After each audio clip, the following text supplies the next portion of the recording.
Welcome to Good Friday.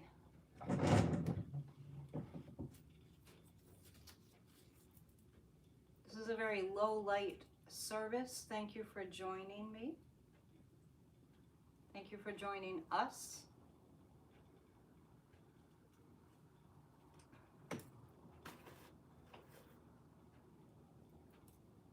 From a quiet space, a sacred quiet space, let us join together in prayer and the acknowledgement that death is an illusion and that we are all born into eternal life. No matter if you were brought up with religion or not, the story of Holy Week, the Christian story, is rich. Is rich with meaning.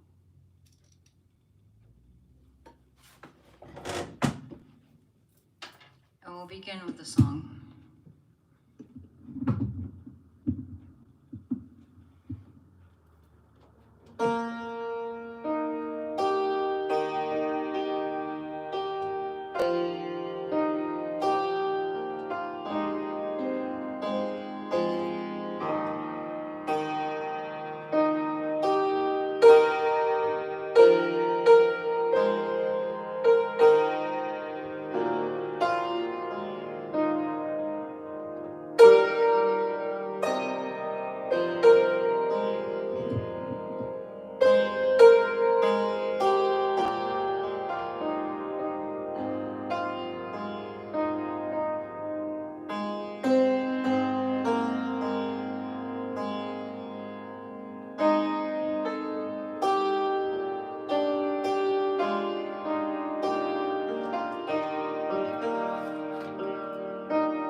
Were you there when they crucified my Lord?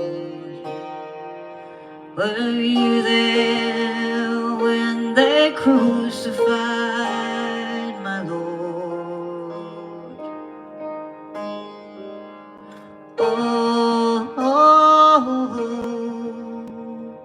sometimes it causes me to tremble tremble, tremble. Were you there when they crucified my Lord?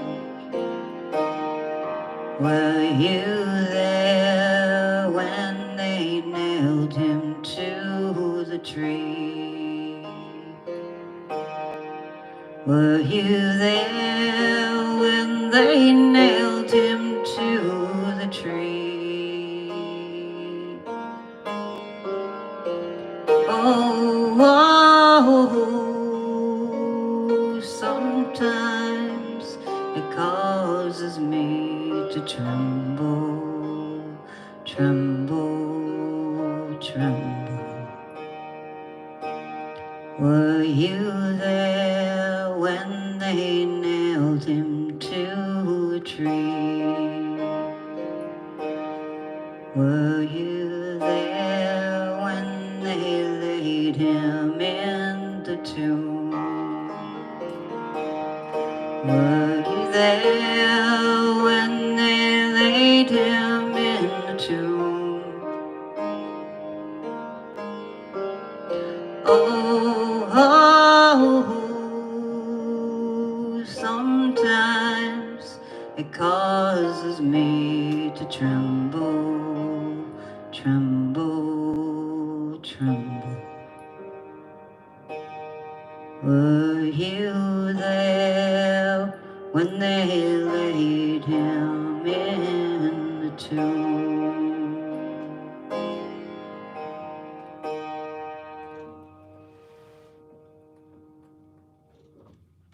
Welcome.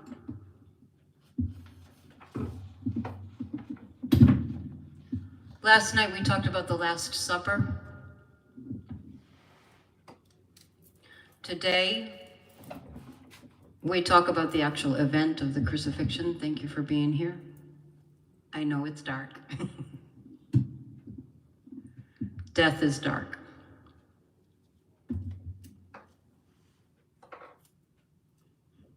The dark night of the soul is dark.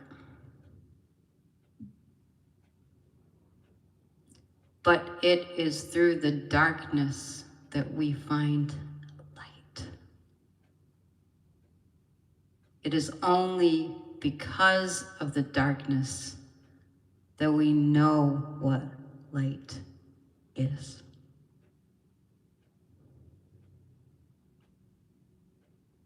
How would we know? How would we know what the light is if we didn't have the darkness?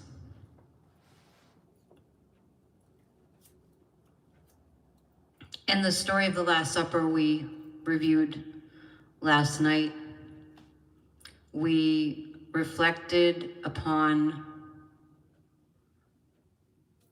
the necessity of community, and that Christ, in the story of Jesus' life, Christ never ever would have been able to do what he did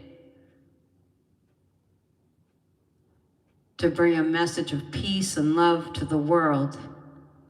He couldn't have done it by himself. And when he spoke of the body of Christ and the blood of Christ, he was speaking to the inevitable truth that we are all connected to one another like one body.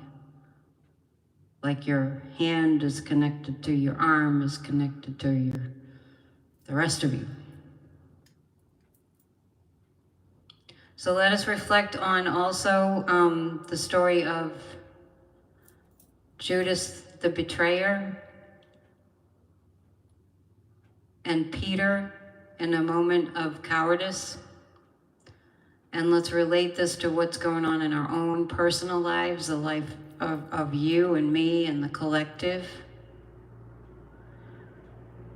This church was invented because of the need for us to maintain a connection to spiritual wisdom and spiritual truth without dogma,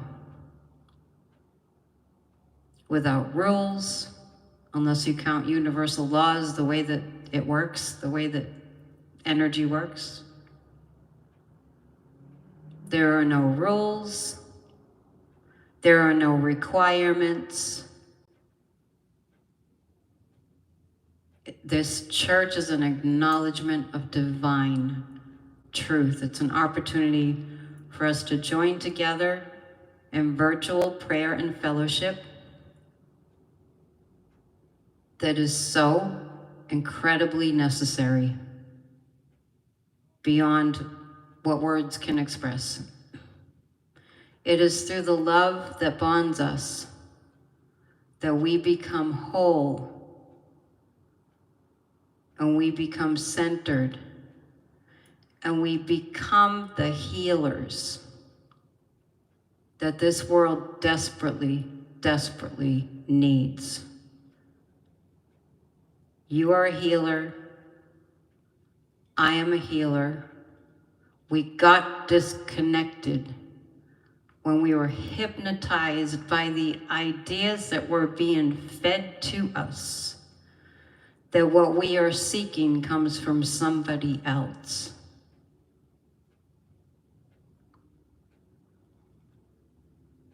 Christ said during his life, "These things that I do, ye also can do."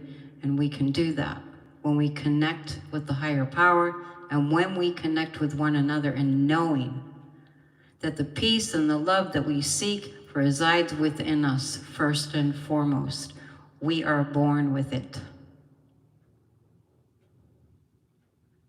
And when we come together in prayer, where two or more are gathered, the divine is stronger. We have been investing hours and hours and weeks and years in this practice of holding a sacred space for this country to heal. And all of you who have been here with me in this journey of the Church of Spirituality know that intimately. We are creating a space in knowing, just like Christ knew, that life is infinite. We know that healing is possible. And when we join together, our one light becomes a brighter light and a brighter light when it joins up with others. So we're here to acknowledge the divinity within you, like namaste. The divinity within me is acknowledging the divinity within you. So let us begin with going over the reading.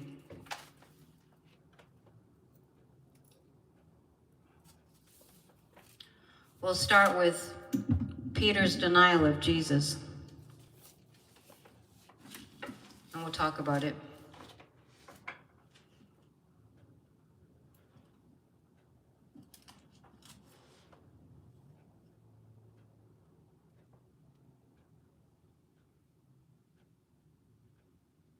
While he was still speaking, Judas, one of the 12, arrived, and with him was a large crowd with swords and clubs from the chief priests and the elders of the people. Judas the betrayer had given them a sign saying, "The one I will kiss is the man, arrest him." At once he came up to Jesus and said, "Greetings, Rabbi," and kissed him. Jesus said to him, "Friend, do what you are here to do." Then they came and laid hands on Jesus and arrested him. Suddenly, one of those with Jesus put his hand on his sword, drew it, and struck the slave of the high priest, cutting off his ear. Then Jesus said to him, "Put your sword back into its place, for all who take the sword will perish by the sword. Do you think that I cannot appeal to my Father, and he will at once send me more than 12 legions of angels?" But how then would the scriptures be fulfilled, which say it must happen in this way? At that hour, Jesus said to the crowds, "Have you come out with swords and clubs to arrest me as though I were a bandit? Day after day I sat in the temple teaching, and you did not arrest me. But all this has taken place so that the scriptures of the prophets may be fulfilled." Then all the disciples deserted him and fled. Those who had arrested Jesus took him to Caiaphas, the high priest, in whose house the scribes and the elders had gathered. But Peter was following him at a distance, as far as the courtyard of the high priest. And going inside, he sat with the guards in order to see how this would end. Now the chief priests and the whole council were looking for false testimony against Jesus, so that they might put him to death. But they found none, though many false witnesses came forward. At last 2 came forward and said, "This fellow said, I am able to destroy the temple of God and to build it in 3 days." The high priest stood up and said, "Have you no answer? What is it that they testify against you?" But Jesus was silent. Then the high priest said to him, "I put you under oath before the living God. Tell us if you are the Messiah, the Son of God." Jesus said to him, "You have said so, but I tell you, from now on you will see the Son of Man seated at the right hand of power and coming on the clouds of heaven." Then the high priest tore his clothes and said, "He has blasphemed. Why do we still need witnesses? You have now heard his blasphemy. What is your verdict?" They answered, "He deserves death." Then they spat in his face and struck him. And some slapped him, saying, "Prophesy to us, you Messiah. Who is it that struck you?" Now Peter was sitting outside in the courtyard. A servant girl came to him and said, "You also were with Jesus the Galilean." But Peter denied it before all of them, saying, "I do not know what you are talking about." When he went out to the porch, and another servant girl saw him, and she said to the bystanders, "This man was with Jesus of Nazareth." Again he denied it with an oath, "I do not know the man." After a little while, the bystanders came up and said to Peter, "Certainly you are also one of them, for your accent betrays you." Then he began to curse, and he swore an oath, "I do not know the man." At that moment the cock crowed. Then Peter remembered what Jesus had said, "Before the cock crows, you will deny me 3 times." And he went out and wept bitterly. Let's talk about this a little bit.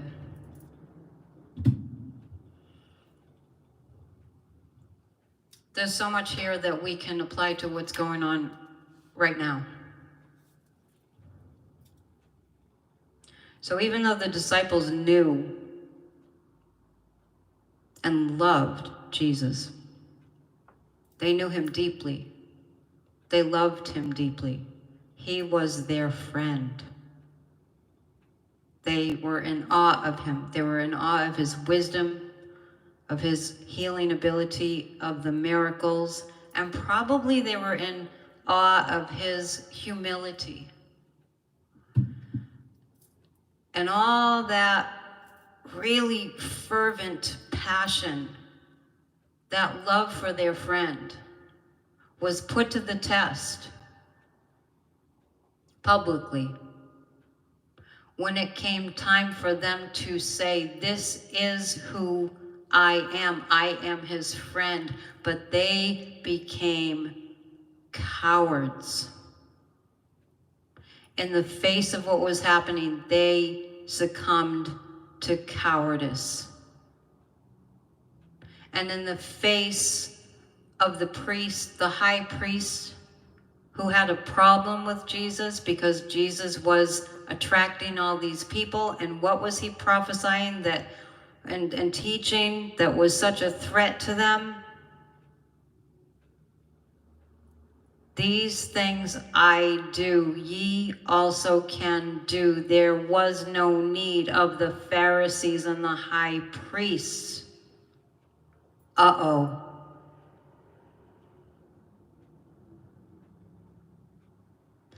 And even though the disciples knew, even though Peter knew, and the others that didn't defend him and they fell asleep in the Garden of Gethsemane, even though they knew the truth, when it came to being questioned with the threat of punishment, as they watched their friend being falsely accused, an innocent man, their friend, being falsely accused of crimes he did not commit. They knew it was coming. They didn't know if they could save him, but they knew it was coming because he had warned them. They're after me.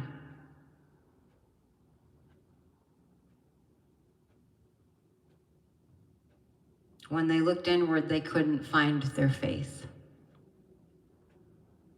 In the face of struggle, they could not defend their friend. In the face of the fear, they could not defend their friend.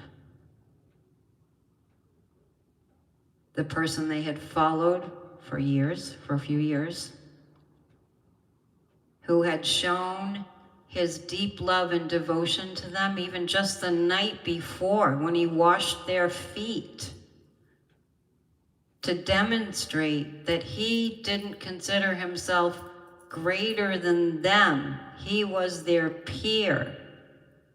And in the face of his accusers accusing him of crimes that were made up, I read it, people were bearing false witness, saying that he had done things that he hadn't. Does this sound familiar? I'm amazed when I reflect upon what's happening these days in our country, and how the main points of the story are really still going on. If somebody's bearing false witness to your neighbor, if somebody bears false witness about my neighbor, would I stand up for them? Or would I be afraid of what fate might befall me? This is a question for all of us to ask. And I think the story shows us the importance of recognizing how important we are. Peter didn't feel good when the truth was declared that these several people saw him with Jesus, and Christ had said to him the night before, even though Peter said, Lord, I will never deny you. It doesn't no matter what, I would never deny you. But when the rubber hit the road, Peter was like, yikes, chicken out. And the rooster crowed. And he remembered. I said I wouldn't betray Jesus, and here I am, I just did it. And he wasn't the only betrayer, because Judas had just sold Jesus, handed him over. Doesn't this story resonate today? You'll give me money? Okay, we'll hand him over. During these times that we are in, the question is being asked of each and every one of us who's evolved enough, not everybody is, to answer the call to love. The question is being asked of us, how strongly can we stand on our truth in the face of the risk? How strongly can we stand in our truth in the face of the risk of being thrown in jail and crucified in whatever way that may show up, in whatever way that threat exists? And when Christ died, the promise was that he would come back from life so that we would recognize it is the truth that cannot be destroyed. And it is the truth that sets us free. And life is eternal.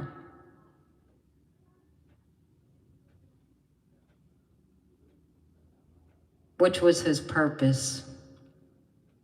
To show us, to illustrate for us that despite the evil, despite the people who were misled, despite those who fell into cowardice, despite all of it, despite the darkness of this world,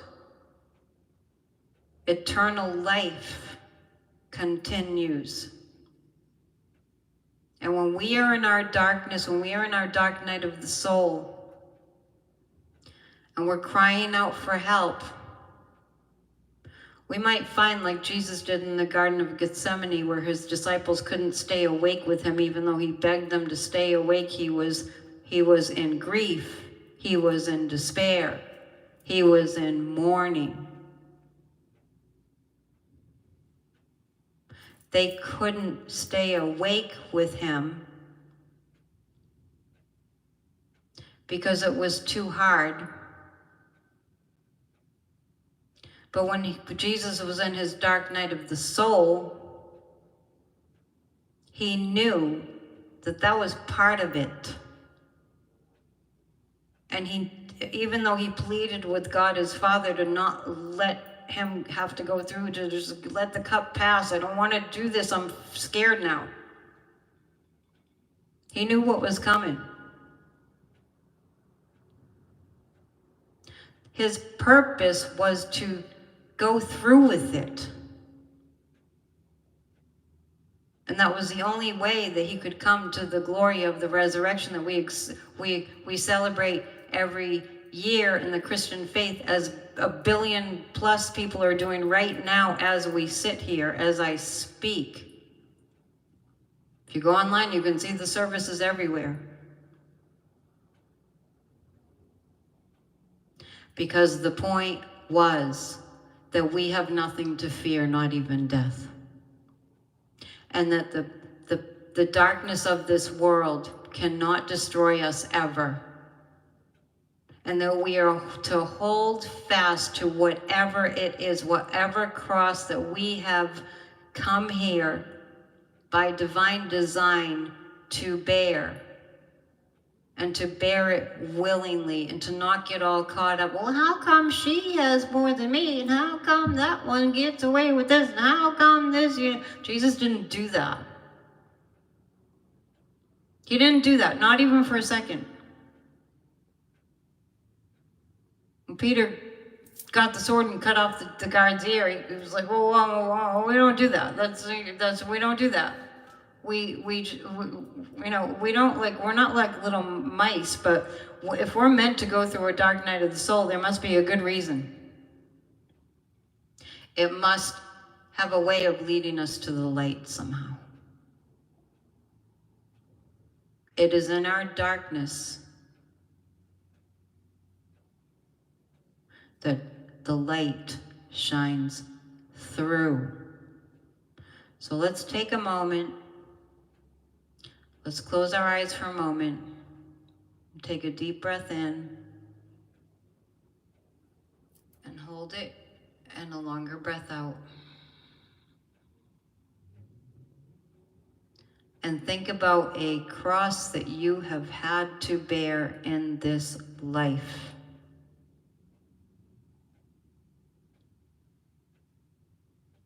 And you can imagine yourself meeting Christ or any other spiritual being. Imagine you're in their presence. This is the cross that you have observed and experienced in your life that you have had to bear.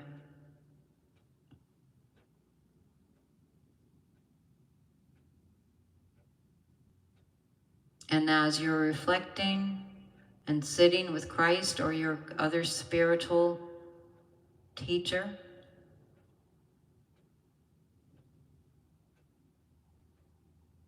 Just allow yourself to be in that presence and allow yourself to be acknowledged by Christ or whomever, whatever spiritual avatar comes to mind. It's being acknowledged. And Christ or whomever that being is to you is listening and looking at you with the most loving eyes that you can almost feel. The eyes embrace you with love, with divine love. Just bask in that love.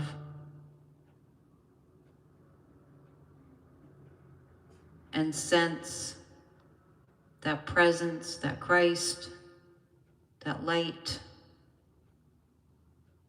affirming and knowing with you that you're sharing space together, that you are not separate from one another, and that your pain and your cross that you bear has been borne witness to.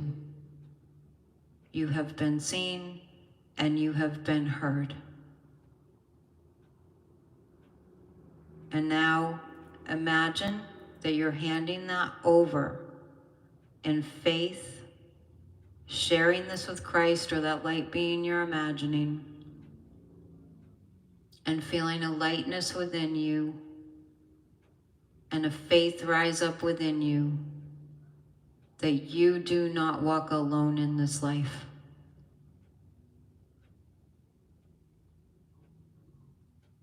And if you wish, you can make a promise to yourself that you will connect more often to knowing you do not walk alone in this life. And when you feel ready, you can allow that vision to fade.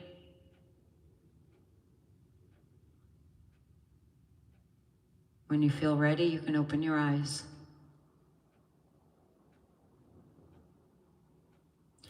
This is what Christ knew. Christ knew that no matter the pain that he was in, that God, even though at the end he said, my God, why have you forsaken me? He had his doubt too. I don't think he ever really thought that God ever abandoned him. And it's important for us, no, it's critical for us to know in these times that we are in, we're not doing this all by ourselves. Not one of us. How arrogant that would be for us to think, oh, I'm just doing it all by myself. Come on. You're not. We're interdependent. And the presence of the divine is always with us, even when it doesn't give us what we want it to. Even then. Even then. So let's go on to, we'll go on to a little bit more reading, and then we'll do another.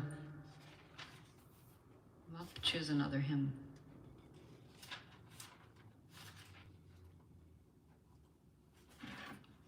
Hang on 1 second, I just want to choose something.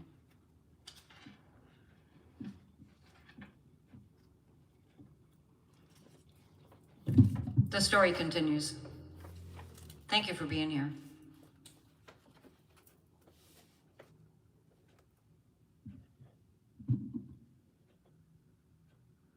When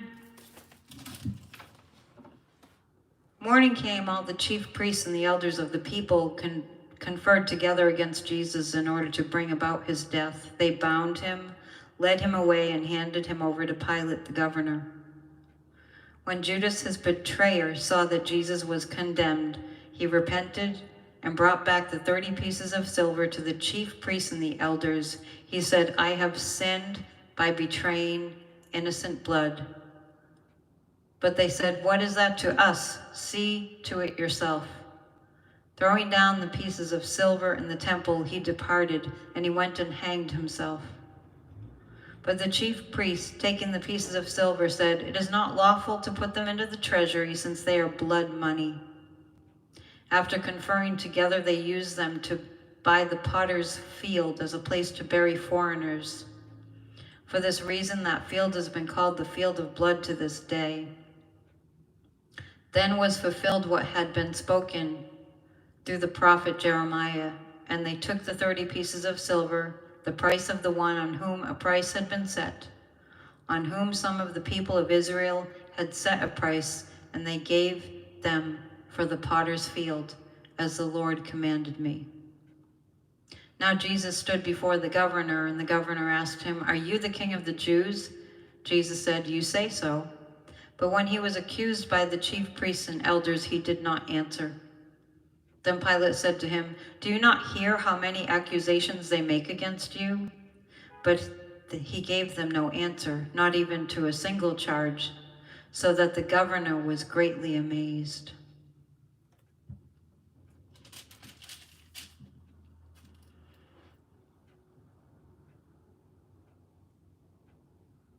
I'm going to jump ahead in the story.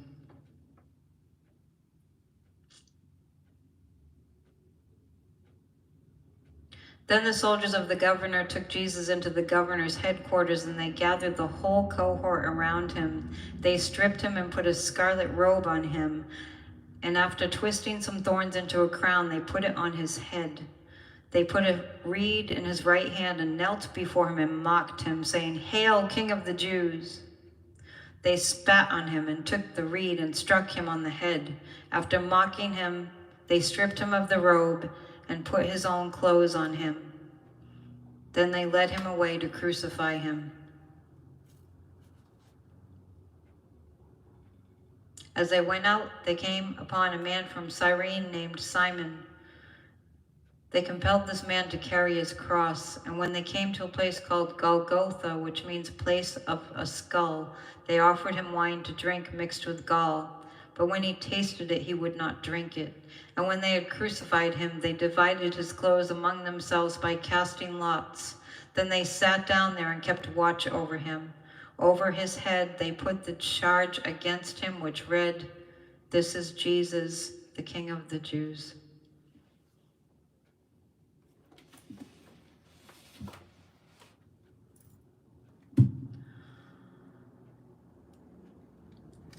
So I mentioned earlier that we're going through a lot of similar stories in current day that mirror what's happening in the story of Jesus, where the innocent are accused and persecuted because of the low frequency of hatred, of feeling threatened, of jealousy, of racism, bigotry, and mostly fear.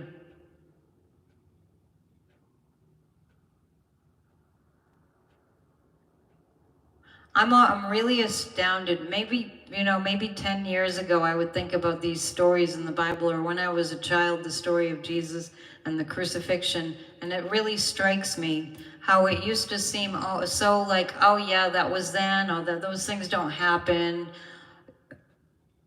And then we came into a time where they actually are happening. And I feel strongly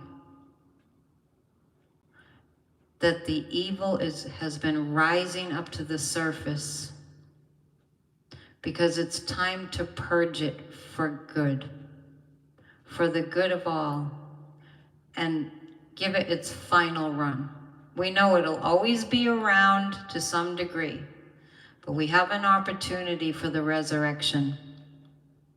We have an opportunity that we were reminded of last night to come together as one body, one organism of love and kindness and compassion and caring. And we have borne witness to the most evil and cruelty that we may have ever seen in our lifetimes as Americans, if you're watching from, you're from here.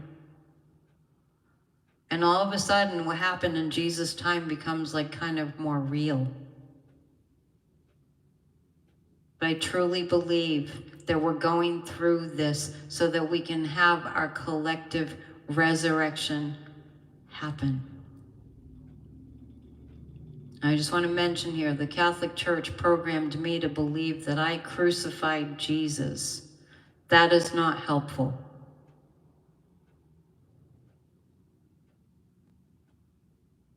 But when I don't do my part, it doesn't feel good.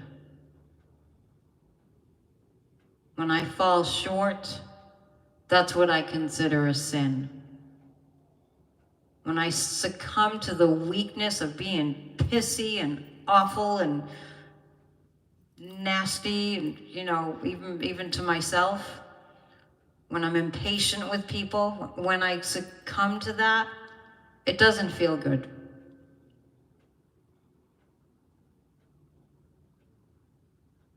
So we always have opportunities to be better when we miss the mark. When Jesus said, "Forgive them, for they know not what they do," that's what he was referring to. They missed it. They missed the mark. Sin means missing the mark. It comes from an archery term, meaning you missed the target. The target, everybody, is love. That's the target.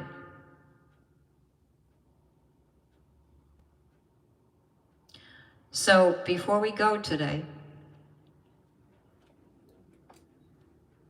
I just want to let you know that tomorrow night at 8 p.m. Eastern Time, we do our Holy Saturday service.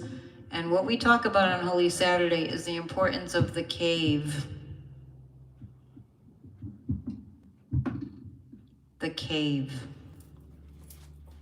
The tomb. And the importance of it.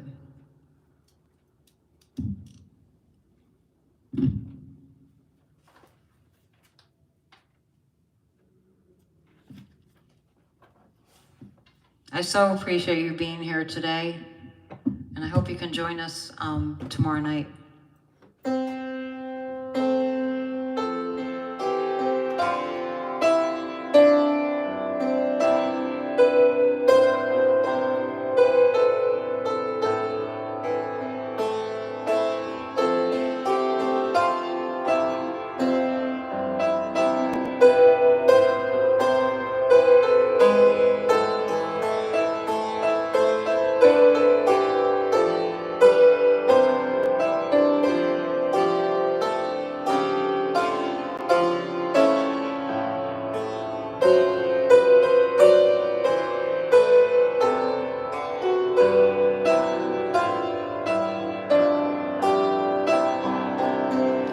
Oh, sacred head, now wounded with grief and shame weighed down, now scornfully surrounded with thorns, thine only crown.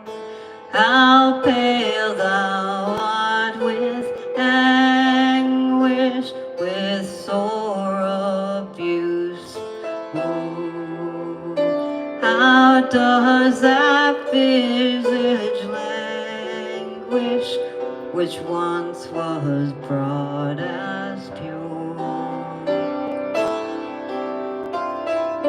What language shall I borrow to thank thee, dearest friend, for this thy dying sorrow, thy pity without end?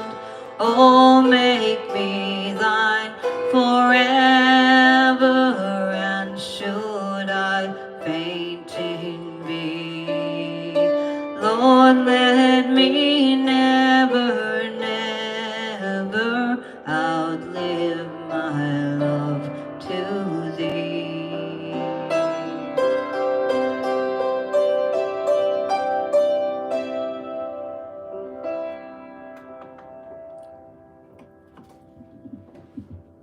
I invite you to join us tomorrow night at 8 p.m. Eastern Time. And Sunday we have a sunrise service at 5:45 a.m. Eastern Time. It's always on Eastern Time. And at 1 on Sunday as usual. So I will see you tomorrow. I urge you to ride the wave of the energy that's happening on the planet right now. It almost brings tears to my eyes because it's palpable. You can see the sign behind me says, "Deliver us from evil." That's what we're praying for, to be delivered from the evil that exists in the world and to be beacons of light, the light of everlasting life. Thank you so much. We'll see you tomorrow. And you all know that you'll see me tonight also to go over the political stuff. Namaste.